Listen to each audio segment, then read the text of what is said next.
ఈ వీడియోలో మనం PV Narasimha Rao Telangana veterinary university నుంచి వచ్చిన senior assistant and junior assistant cum typist మరియు professor Jayashankar Telangana state agriculture university నుంచి రిలీజ్ అయిన జూనియర్ అసిస్టెంట్ కమ్ టైపిస్ట్కి సంబంధించి టీఎస్పీఎస్సీ రిలీజ్ చేసిన 127 పోస్టులకు సంబంధించిన నోటిఫికేషన్ను పూర్తిగా డిస్కస్ చేస్తున్నాం. So hi friends, welcome to get govt job Telugu. ఈ యూట్యూబ్ ఛానల్ ఏంటంటే అన్ని గవర్నమెంట్ జాబ్ సంబంధించిన నోటిఫికేషన్ అప్డేట్స్, ప్రిపరేషన్ స్ట్రాటజీ ఈ ఛానల్లో డిస్కస్ చేయడం జరుగుతుంది. సో ఎవరైనా గవర్నమెంట్ జాబ్కు ప్రిపేర్ అయ్యేటోళ్ళు ఉంటే ఖచ్చితంగా ఈ ఛానల్ సబ్స్క్రైబ్ చేసుకొని పక్కనే ఉన్న బెల్ ఐకాన్ ప్రెస్ చేయండి. ఈ ఛానల్ మీకు ఖచ్చితంగా ఉపయోగపడుతుంది. ఇక వీడియో విషయానికి వస్తే టీఎస్పీఎస్సీ అనేది March 31, 2021 రోజు 2 యూనివర్సిటీలకు సంబంధించి junior assistant and senior assistant and cum typist పోస్టులకు మనకి నోటిఫికేషన్ అనేది రిలీజ్ చేశారు. సో మీరు స్క్రీన్ మీద చూస్తున్నది అఫీషియల్ నోటిఫికేషన్. సో మనకు ఆన్లైన్లో అప్లికేషన్ వచ్చేసి మనకు 12 ఏప్రిల్ నుంచి స్టార్ట్ అవుతుంది. సో లాస్ట్ డేట్ వచ్చేసి మనకు May 5 వరకు ఉంటుంది. సో పేమెంట్ అనేది ఆన్లైన్లో పే చేయాల్సి ఉంటుంది. సో మనకు హాల్ టికెట్స్ వచ్చి 7 days బిఫోర్ మనకి ఎగ్జామ్ మనకి టీఎస్పీఎస్ నుంచి డౌన్లోడ్ చేసుకోవచ్చు. సో ఎగ్జామినేషన్ వచ్చేసి ఆబ్జెక్టివ్ టైప్ ఉంటుంది అండ్ డేట్స్ అనేటివి మనకు త్వరలోనే మనకు టీఎస్పీఎస్సీ వెబ్సైట్లో పెడతారు. సో ఎగ్జామ్ వచ్చేసి మనకు కంప్యూటర్ బేస్డ్ ఎగ్జామినేషన్ ఉంటుంది. ఇక వేకెన్సీస్ అండ్ శాలరీ విషయానికి వస్తే సో మనకి senior assistant in PV Narasimha Rao veterinary యూనివర్సిటీలో మనకు 15 వేకెన్సీస్ ఉన్నాయి. సో ఏజ్ వచ్చేసి 18 to 34. సో అప్పర్ ఏజ్ వచ్చేసి దానికి రిలాక్సేషన్ ఉంటుంది SC ST OBCకి. మనకు వీడియోలో నెక్స్ట్ మనం దాని గురించి డిస్కస్ చేద్దాం. సో దానికి పే స్కేల్ వచ్చేసి మనకి 22,460 నుంచి 66,330 వరకు ఉంటుంది. Next junior assistant cum typist in PV Narasimha Rao veterinary యూనివర్సిటీలో మనకి వేకెన్సీస్ వచ్చేసి 10 ఉన్నాయి. సో ఏజ్ వచ్చేసి సేమ్ 18 to 34. మనకి పే స్కేల్ వచ్చేసి 16,400 నుంచి 49,870 వరకు ఉంటుంది. సో నెక్స్ట్ వచ్చేసి junior assistant cum typist in professor Jayashankar Telangana state agriculture university. So ఇందులో మనకి పోస్టులు వచ్చేసి 102 ఉన్నాయి. సో మనకి ఇందులోనే ఎక్కువ వేకెన్సీస్ అనేవి ఉన్నాయి. సో ఏజ్ వచ్చి 18 to 34. పే స్కేల్ వచ్చేసి 16,400 నుంచి 49,870. సో మొత్తం పోస్టులు వచ్చేసి 127 మనకి. దీనికి సంబంధించిన ఎడ్యుకేషన్ క్వాలిఫికేషన్ కనుక చూసినట్లయితే సో మనకి 3 రకాల పోస్టులకు కూడా మనకి ఎడ్యుకేషన్ క్వాలిఫికేషన్ అనేది ఒకటే. సో ఇక్కడ జాగ్రత్తగా గమనించాలి అభ్యర్థులు.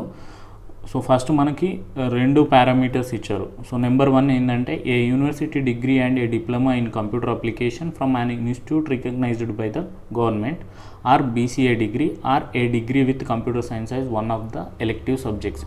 సో ఈ మూడిటి ముఖ్య ఉద్దేశం ఏంటంటే మనకి ఏదైనా ఒక కంప్యూటర్ సబ్జెక్ట్ ఉన్న డిగ్రీ అది ఆ యూనివర్సిటీ అనేది గవర్నమెంట్ చేత రికగ్నైజ్డ్ అయి ఉండాలి. సో బీకామ్ కంప్యూటర్స్ కావచ్చు, BSc కంప్యూటర్స్ కావచ్చు, ఏదైనా ఇంజనీరింగ్ డిగ్రీ అయి ఉండొచ్చు, అందులో కూడా కంప్యూటర్ సబ్జెక్ట్స్ ఉంటుంది. సో ఇట్లాంటి డిగ్రీ అనేది మనకి ఎలిజిబుల్ అవుతుంది. సో దాంతోపాటు అండ్ సెకండ్ పారామీటర్ ఏంటంటే a pass in govt technical examination in typewriting English by the lower grade.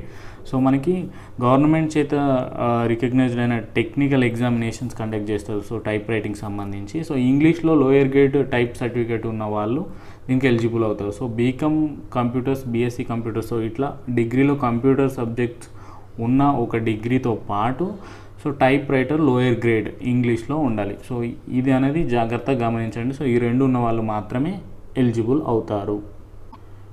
ఇక ఏజ్ అండ్ రిలాక్సేషన్ కనుక చూసినట్లయితే సో నేను ఇంతకుముందు చెప్పినట్టు మినిమం ఏజ్ అయితే 18 years, maximum age 34 years.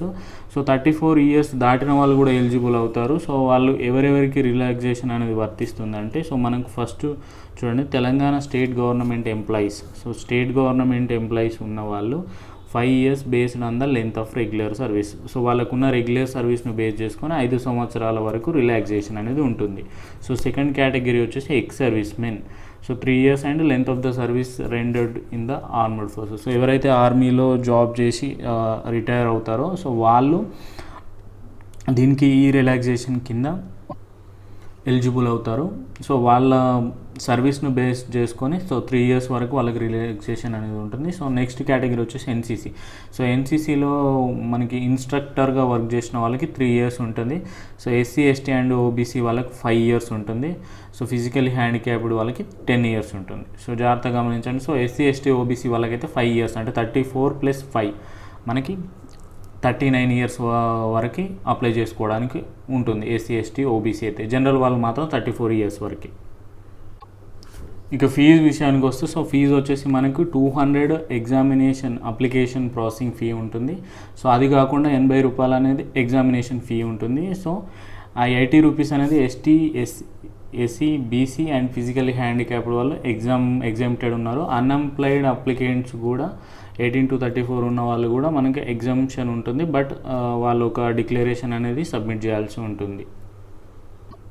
So ఇక ఎగ్జామినేషన్ సెంటర్స్ కనుక చూసుకున్నట్లయితే, సో మనకి మొత్తం 10 ఎగ్జామినేషన్ సెంటర్స్ ఇచ్చారు. సో హైదరాబాద్, కరీంనగర్, ఖమ్మం, వరంగల్, నిజామాబాద్, మహబూబ్ నగర్, రంగారెడ్డి, సంగారెడ్డి, నల్గొండ, ఆదిలాబాద్. సో మొత్తం పాత 10 ఉమ్మడి జిల్లాలకు మనకి ఎగ్జామ్ సెంటర్స్ అనేది ఇవ్వడం జరిగింది. సో ఇందులో మనం అప్లికేషన్స్ ఏవైనా 5 సెంటర్స్ని ప్రిఫరెన్స్గా ఇవ్వచ్చు. సో ఎలా అప్లై చేయాలి, సో ఇది అందరికీ తెలిసి ఉంటుంది, బట్ మళ్ళీ ఒకసారి చెప్తాను రఫ్గా. సో మనకు ఫస్ట్ టీఎస్పిఎస్సి వెబ్సైట్లో 1 టైం రిజిస్ట్రేషన్ ఓటీఆర్, అంటే ఎవరైతే ఫ్రెష్గా అప్లై చేసుకుందాం అనుకుంటున్నారో వాళ్ళు ఫస్ట్ ఓటీఆర్ అంటే 1 టైం రిజిస్ట్రేషన్ ద్వారా అప్లికేషన్ అనేది చేసుకోవాలి.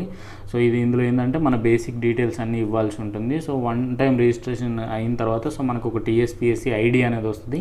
సో ఆ టీఎస్పిఎస్సి ఐడి వచ్చిన తర్వాత దాంతో మనము ఇప్పుడు వచ్చిన లేటెస్ట్ నోటిఫికేషన్స్కి అప్లై చేసుకోవచ్చు. సో ఇది ఎలా అప్లై చేయాలి, 1 టైం రిజిస్ట్రేషన్ ఎలా చేసుకోవాలనేది నేను సపరేట్గా ఒక వీడియో చేస్తాను. సో ఎవరికైతే అంటే ఎక్కువ నీడ్ ఉందా లేదా తెలుసుకోవాలంటే కింద కామెంట్ చేయండి ఒకసారి. సో ఇక ఇంపార్టెంట్ ఏంటంటే లోకల్ రిజర్వేషన్. సో ఇప్పుడు మనకు డిస్ట్రిక్ట్ వైజ్ పోస్టులు అయితే సో మన డిస్ట్రిక్ట్ వాళ్ళకి లోకల్ రిజర్వేషన్ అనేది వర్తిస్తుంది. కాకపోతే ఇక్కడ ఏంటంటే ఇది రిజర్వేషన్ అనేది దీంట్లో వర్తించదు, ఇది లోకల్ క్యాండిడేట్స్ అనేది ఉండదు. ఇది ఏంటంటే మొత్తము స్టేట్ వైడ్ ఉంది కాబట్టి సో లోకల్ రిజర్వేషన్ అనేది వర్తించదు. ఇది కూడా మనం జాగ్రత్తగా గమనించాలి.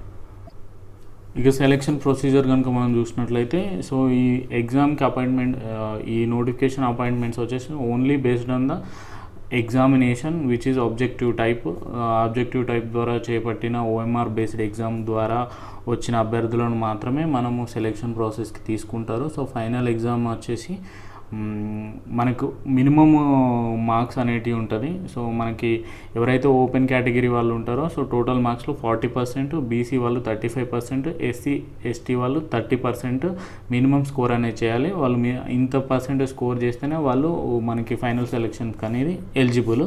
సో టోటల్గా మెరిట్ ఆధారంగా మాత్రమే మనకు అపాయింట్మెంట్స్ అనేటివి ఉంటాయి. ఇక వేకెన్సీస్ రిజర్వేషన్ పరంగా ఎలా ఉన్నాయో చూసినట్లయితే సో మనకు పివి నరసింహారావు వెటర్నరీ యూనివర్సిటీలో మనకి సీనియర్ అసిస్టెంట్ పోస్టులు ఏవేవి ఖాళీగా ఉన్నాయి అనేది చూసినట్లయితే మనకి ఓపెన్ కేటగిరీలో సో జనరల్ 6, ఉమెన్ 2, బీసీఏలో ఉమెన్ 1, బీసీబీలో ఉమెన్ 1, బీసీసీలో జనరల్ 1, బీసీడీలో 0, బీసీఈ 0, ఎస్సీలో జనరల్ అండ్ ఉమెన్ 1, ఎస్టీలో ఉమెన్ 1, ఫిజికల్లీ హ్యాండిక్యాప్డ్లో ఉమెన్ 1. అండ్ టోటల్ మనకి జనరల్ వాళ్ళకి 8, ఉమెన్కు 7. సో మొత్తం టోటల్ 15 వేకెన్సీస్ అనేది సీనియర్ అసిస్టెంట్కి ఉన్నాయి. ఇది మీరు ఒకసారి పాస్ చేసుకొని కంప్లీట్గా చూడండి. ఇక పివి నరసింహారావు వెటర్నరీ యూనివర్సిటీకి సంబంధించి జూనియర్ అసిస్టెంట్ కమ్ టైపిస్ట్కి సంబంధించి మనకి వేకెన్సీస్ రిజర్వేషన్ ఆధారంగా ఎలా చూసారో చూసుకున్నట్లయితే సో మనకు మొత్తం టోటల్ 10 వేకెన్సీస్ ఉన్నాయి. సో అందులో ఓపెన్ కేటగిరీ జనరల్లో 3, women 1, BCA women 1, BCB women 1, BCC 0, BCD 0, BCE 0, SC women general 1, ST women 1, physically handicapped 1. So మొత్తం టోటల్గా జనరల్లో 4, ఉమెన్ 6. సో మొత్తం 10 పోస్టులు ఉన్నాయి. ఇక ప్రొఫెసర్ జయశంకర్ అగ్రికల్చర్ యూనివర్సిటీకి సంబంధించిన పోస్టులు రిజర్వేషన్ పరంగా చూసినట్లయితే మనకి మొత్తం 102 పోస్టులు ఉన్నాయి. సో అందులో మనకు ఓపెన్ కేటగిరీలో జనరల్లో 24, ఉమెన్ 17, బీసీఏలో జనరల్ 5, ఉమెన్ 3, బీసీబీలో జనరల్ 6, ఉమెన్ 4, బీసీసీలో జనరల్ 1, ఉమెన్ 0, బీసీడీలో జనరల్ 5, ఉమెన్ 2, బీసీఈలో జనరల్ 3, ఉమెన్ 1, ఎస్సీలో జనరల్ 10, ఉమెన్ 6, ఎస్టీలో జనరల్ 4, ఉమెన్ 2. ఎక్స్ సర్వీస్మెన్ మెన్కు సంబంధించి సపరేట్ కోటా ఉంది. ఇందులో జనరల్ 1, ఉమెన్ 1, విజువల్లీ హ్యాండిక్యాప్డ్లో జనరల్ 1, ఉమెన్ 1, హియరింగ్ హ్యాండిక్యాప్డ్ హెచ్హెచ్లో జనరల్ 1, ఉమెన్ 0. ఓహెచ్ అదర్ సంబంధించి జనరల్ 1, ఉమెన్ 0. మల్టిపుల్ డిజబిలిటీస్ ఉన్న వాళ్ళకి జనరల్ 1, ఉమెన్ 0. సో మొత్తం ఇందులో ఇంకా స్పోర్ట్స్ కోటా కూడా ఉంది, జనరల్ 2, ఉమెన్ 0. మొత్తం కలిసి మనకి 102 పోస్టులకు సంబంధించి ఇదే హైయెస్ట్ ఉన్నాయి ఇందులో. సో ఇవి ఒకసారి పాస్ చేసుకొని జాగ్రత్తగా గమనించండి.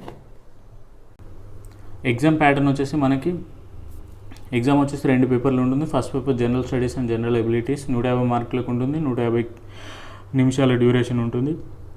పేపర్ 2 వచ్చేసి secretarial abilities and computer applications diploma స్టాండర్డ్లో ఉంటుంది. ఇది కూడా 150 మార్కులకు ఉంటుంది, 150 నిమిషాల డ్యూరేషన్ ఉంటుంది. సో టోటల్ వచ్చేసి 300 క్వశ్చన్స్ ఉంటాయి మనకి. సో 300 మార్కులకు గాను ఎగ్జామ్ అనేది కండక్ట్ చేయడం జరుగుతుంది. సో పేపర్ వచ్చేసి మనకి 2 లాంగ్వేజ్లో ఉంటుంది, ఇంగ్లీష్ అండ్ తెలుగులో. సో కంప్యూటర్ అప్లికేషన్స్ అయితే ఓన్లీ ఇంగ్లీష్లో ఉంటుంది. ఏదైతే కంప్యూటర్ క్వశ్చన్స్ ఉంటాయో అవి ఇంగ్లీష్లో మాత్రమే ఉంటాయి.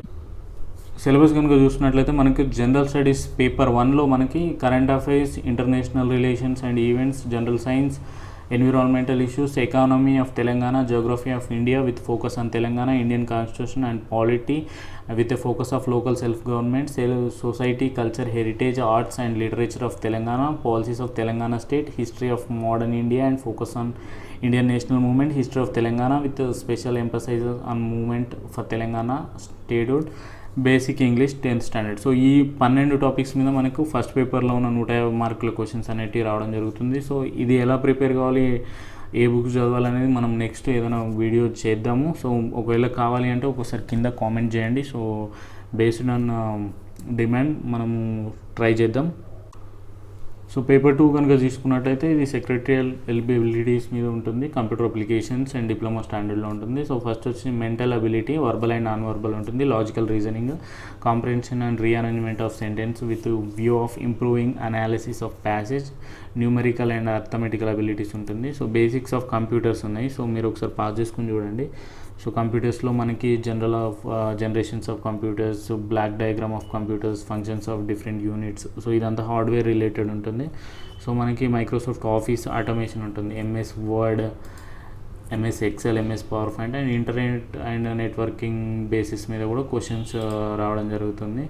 సో బేసిక్ డేటాబేస్ క్వశ్చన్స్ కూడా వస్తుంది, need of database system, data model, ER models, evolution of DBMS, DDL, DML and ECL commands, types of database. So ఇవి మనకి 127 పోస్టులకు సంబంధించిన 2 యూనివర్సిటీలకు సంబంధించిన senior assistant and junior assistant cum టైపిస్ట్కు సంబంధించిన నోటిఫికేషన్. సో ఈ వీడియో కనుక మీకు నచ్చినట్లయితే so please do subscribe and like, comment, share. So thank you friends.